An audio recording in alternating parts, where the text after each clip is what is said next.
জয় গুরু। পরম প্রেমময় শ্রী শ্রী ঠাকুরের শ্রীচরণে আমার শত কোটি কোটি প্রণাম। ঠাকুর পরিবারের শ্রীচরণে আমার শত কোটি কোটি প্রণাম। সকল ইষ্টপ্রাণ দাদা ও ভক্তিমতী মায়েদের আমার আনন্দিত জয় গুরু। আজ আমি আপনাদের দু তিনটি প্রশ্নের উত্তর দিচ্ছি।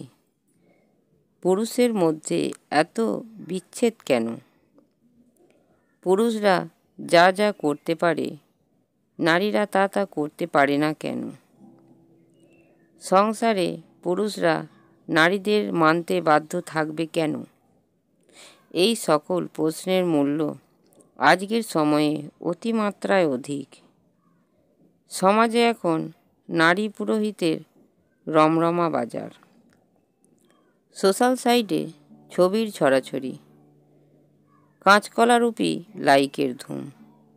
কিন্তু বিষয়ের গভীরে গেলে কি পাওয়া যায় দেখা যাক। শ্রী শ্রী ঠাকুর কি বললেন? নারী সেই বা তাই যা ধারণ করে ও বৃদ্ধি পাওয়ায় এই ধারণ ও পুষ্ট করানোতেই নারীর নারীত্ব। অপরদিকে পুরুষ বলতে এক কথায় তাকেই বোঝায় যে বা যা নাকি পূরণ স্বভাব সম্পন্ন, অর্থাৎ সেই বা তাই পুরুষ যা পরের অভাব পূরণ করে। একটি বৃদ্ধি পাওয়ায় অপরটি বৃদ্ধি পায়। একটা যেন মাটি আর একটা বীজ, একটা সক্রিয় আর একটা নিষ্ক্রিয়, একটা চরিষ্ণু আর একটা সহিষ্ণু। না পথে পৃষ্ঠা 7 থেকে 8। ভগবানই স্ত্রী পুরুষ দুইই হয়েছেন। তবে এমনই ভেদ আছে, সম বিপরীত সত্তা। স্ত্রী পুরুষের কোষই আলাদা। নারী পুরুষের যা কিছুকে যা গজিয়ে তোলে। পুরুষে থাকে জীবন গুণপনা, মেয়েরা সেই গুণ ও সম্ভাবনাকে দেহে উদ্ভিন্ন করে তোলে। আগে ছিল অর্ধনারীশ্বর, পরে সংঘাতের ভিতর দিয়ে আলাদা হলো। আলোচনা প্রসঙ্গে 21 পৃষ্ঠা 172। সংখ্যা দর্শনে নারী পুরুষের সম্বন্ধকে পঙ্গু আর অন্ধের সাথে তুলনা করা হয়েছে। পুরুষ পঙ্গু এবং প্রকৃতি অন্ধ। অন্ধের কাঁধে পঙ্গু চেপে কর্ম নির্বাহ করে, একে অপরের পরিপূরক। অতএব নারী পুরুষের মধ্যে কোনো প্রতিদ্বন্দ্বিতা নেই, একে অপরের প্রতিবন্ধী নয়। নারী পুরুষের আলাদা আলাদা কাজ। নারী পুরুষের করা কাজ করলে বাহবার অধিকারিণী হবে। এইসব যৌক্তিক কথা। আসলে প্রাচীনকাল থেকে নারী সেই সকল কাজই করে এসেছে যা করার ফলে তার নারীত্ব ক্ষুণ্ণ হয়নি। গার্গী, মৈত্রী, অপলা, লোপামুদ্রা, বিশ্বধরা এই সকল মহীয়সী নারীদের কথা পড়লেই বোঝা যায় আমরা আমাদের বিকৃত বুদ্ধির মেকি সৌন্দর্যায়ন ছাড়া নতুন কিছুই করছি না। শিক্ষা এবং তার প্রয়োগ দুটো সম্পূর্ণ ভিন্ন বিষয়। জানলেই তার প্রয়োগ করতে হবে এ কথার কোনো মানে নেই। যেমন ব্রাহ্মণ শাস্ত্রপাঠের সাথে সাথে অস্ত্রবিদ্যা তথা সকল বিষয়ই জানবেন, শিক্ষা দেবেন, কিন্তু নিজ প্রয়োজনে প্রয়োগ করবেন না। কিন্তু আজকাল এটারই চল, যা জানবে তারই প্রয়োগ করতে হবে, আর যার প্রয়োগ করতে পারবো না তা শিখব না। একটু তলিয়ে দেখলেই বোঝা যাবে এর থেকেই যত গণ্ডগোল। বিজ্ঞান যত উন্নতই হোক না কেন, নারী আর পুরুষের ঈশ্বর প্রদত্ত বৈশিষ্ট্যকে বদলাতে পারবে না। কারণ প্রকৃতি সর্বশক্তিমান। প্রকৃতি মানে প্রকৃষ্ট করা, তাকে না মানা নির্বুদ্ধিতা।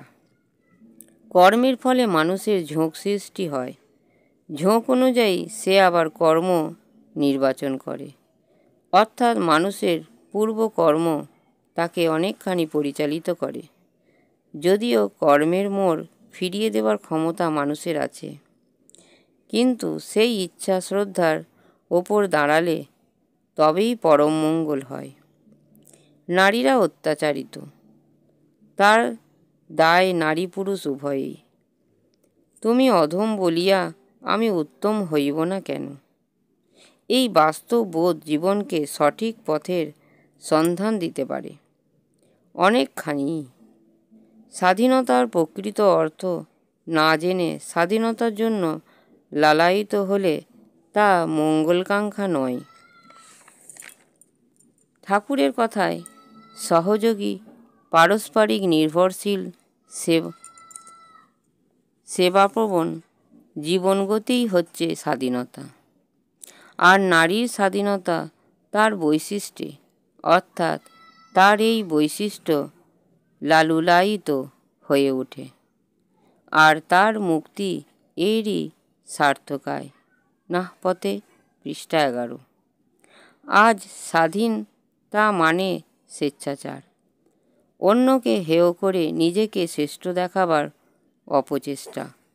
আসলে নিজের অন্তর ফাঁকা হলে তবেই বাইরের বিষয় বা ব্যক্তির সাহায্য লাগে, পূর্ণ হলে নয়। আর পূর্ণের সাথে যোগেই পূর্ণতা সম্ভব। বিশ্বকবির ভাষায়, বিশ্ব সাথে যোগে যেথায় বিহারো, সেইখানে যোগ তোমার সাথে আমারও। বিশ্ব আপন বোধ হলে কারো মঙ্গলে আমারই সুখ, কারো যন্ত্রণায় আমারই দুঃখ। বিরোধ নেই, প্রতিযোগিতা নেই, নারী হওয়ার মানস গ্লানিই নেই, পুরুষ হওয়ার অকারণ উচ্ছ্বাস নেই, দম্ভ নেই। আছে শুধু সকল বাধা বিঘ্নের বুক চিরে স্ব বৈশিষ্ট্যে উচ্ছল হয়ে নিজেদের অনন্ত স্মৃতিবাহী জীবন পরমপিতার সাথে একান্ততায় ভরিয়ে তোলার প্রচেষ্টাটুকু। দীক্ষা নিয়ে মানুষ দক্ষতা অর্জন করার পথ পায়, শ্রেষ্ঠে আনতি পথ চলতে সাহায্য করে। যে মানুষ দীক্ষা নেওয়ার আগে অনেক ক্ষেত্রে ইষ্টের কথা শুনতে পর্যন্ত চান না, দীক্ষা নিয়ে সেই ভাবের পরিবর্তন হয়, আর ঠিকমতো অভ্যাস করলে তা চিরস্থায়ী হয়। কোনো বিষয়কে অবিশ্বাস করার মতো উপযুক্ত কারণ খুঁজে না পাওয়া পর্যন্ত বিশ্বাস করাই তো যুক্তিযুক্ত। অন্তত খোলা মন নিয়ে অনুসন্ধান করাই দোষ কি? যেখানে দেখিবে ছাই উড়াইয়া দেখো তাই, মিলিলে মিলিতে পারি অমূল্য রতন। দুনিয়ায় কত রকমের অস্তিত্ব আছে, সব কি আমরা জানি? আর জানি না বলেই কি উড়িয়ে দেব? বরং জেনে অধিগত করে সব কিছুকে জীবনের পরিপোষক করে তোলাই তো বুদ্ধিমানের কাজ। পাতি পাতি করে খোঁজ, আরও করে যান, সব দিকটা সার্থক সামঞ্জস্যে নিয়ে আসো, বৈজ্ঞানিক হয়ে উঠবে। আর অমনি করে জানাই হচ্ছে বিজ্ঞানের তাৎপর্য। তাই বিজ্ঞানও যেখানে, দর্শনও সেখানে, তার সব রকম সম্ভবতা নিয়ে। আলোচনা প্রসঙ্গ 14, পৃষ্ঠা 94। পরম পুরুষ সম্বন্ধে ধারণা অনুভূতির বিষয়, বিচারের বিষয় নয়। এর মধ্যে কৈফিয়ত যুক্তিতর্ক নেই, আর বিচার এলেও তা যতদূর সম্ভব ভ্রমশূন্য হওয়া দরকার। অন্ধজনে দিও আলো। লিখেছেন শ্রীমতী মোনালিসা দত্ত। আলোচনা প্রসঙ্গ 2023 সালের জানুয়ারি মাসের ঘটনা। ভিডিওটি এখানেই শেষ করছি। ভিডিওটি ভালো লাগলে একটি সাবস্ক্রাইব করে, লাইক, কমেন্ট ও শেয়ার করে আমাকে পরের ভিডিওটি করতে উৎসাহিত করবেন। পরম পিতার রাতুল চরণে আমার প্রার্থনা, সবাই ভালো থাকবেন, সুস্থ থাকবেন ও আনন্দে থাকবেন। জয় গুরু। বন্দে পুরুষোত্তমম।